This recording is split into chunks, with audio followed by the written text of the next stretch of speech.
We're going to be talking about everything PCOS.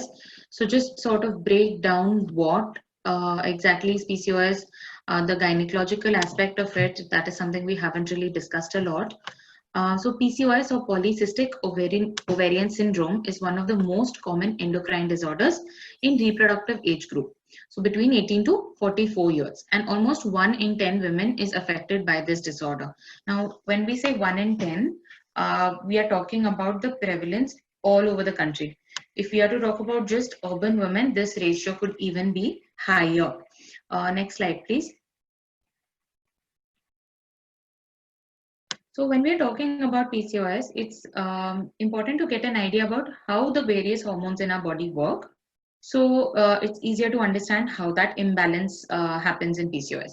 So in a normal menstrual cycle, at the topmost, you see the hypothalamus, which is a part of your brain. That hypothalamus makes a hormone called GnRH. And this hormone acts on another tiny pea-sized gland in your brain called the pituitary, which is like a master gland or a master controller. So gonadotropin releasing hormone or GnRH acts on your pituitary and secretes two more hormones that act on your ovary. And these hormones, which are FSH and LH, they travel in the bloodstream and they act on the ovary to produce an egg. If that egg is then released at ovulation, that egg travels to the uterus. If it's fertilized, it stays in the uterus. If it's not fertilized, it's shed and you have your normal menstrual period.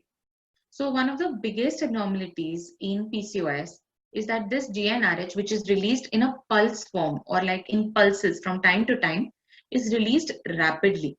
And very rapid release sort of disrupts the LH FSH balance that has been happening in your body.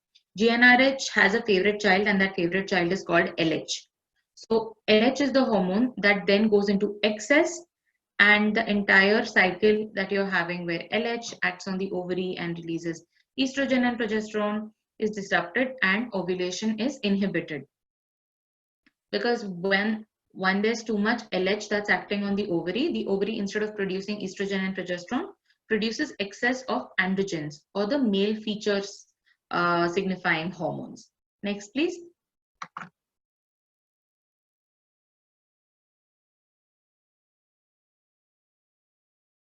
So when we talk about PCOS, it's a syndrome. So there are multiple factors that come into play.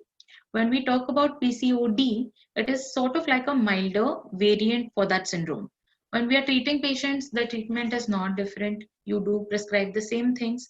But in PCOD patients, what we get to see is sometimes only the presence of multiple cysts on your ovaries, and you might even have regular periods.